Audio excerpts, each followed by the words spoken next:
article for today. I'm pretty sure you're all already quite familiar with stress. Maybe you've even written a few essays on it.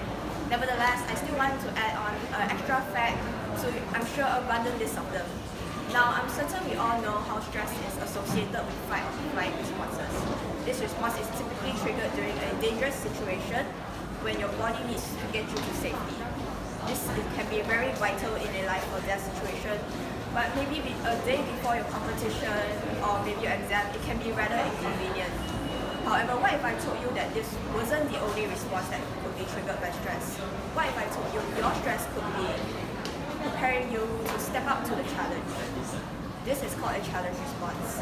A challenge response is when your heart is still pumping, but your mind and all your senses open up, so you're able to absorb all your information from your surroundings better, essentially making you smarter and enabling you to perform better. Now here's the hard part. How do you get yourself to shift from a fight or flight response to a challenge response? Here I would like to bring up something I came across online. It was a research conducted by Stanford University to figure out how our perception of stress affects us. They gathered a bunch of people and asked their opinions on stress, whether they found it harmful or beneficial. And then they checked their deaths using a public death record. Okay, guess what they found? They found that over 20,000 people died a year due to the fact that they believed stress was harmful for them. Why am I bringing this up? I'm trying to prove that how you view stress is how your stress treats you. If you want your stress to be a resource for you, view it as such. What a lot of people tend to do when they're feeling stressed is immediately they think negatively. They immediately start thinking, oh, I blew it, oh, I'm done for. The moment they start getting symptoms of stress like beads of sweat rolling down their forehead or shaking hands and a pumping heart, they immediately start trying to refocus their energy into relaxing themselves and suppressing their stress symptoms. Ultimately, they all usually fail and have to go out on stage with shaking hands and a pumping heart anyway.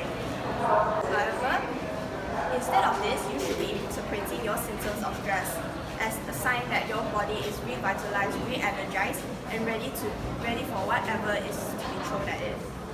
This point is further fortified by the fact that in a research conducted by Harvard University, they gathered a bunch of participants and asked them to think of stress as beneficial for them before going through a social stress test.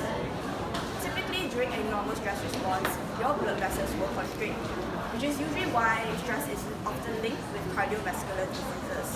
However, they found that the participants in this particular test had their blood vessels relaxed the whole time.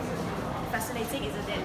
How you view stress affects you both physically and psychologically. I guess what I really want to say today is that your body produces your stress as a friend for you to help you in need. Therefore, next time you are facing stress, think of it as a push from your body telling you that you are ready. That's all for me.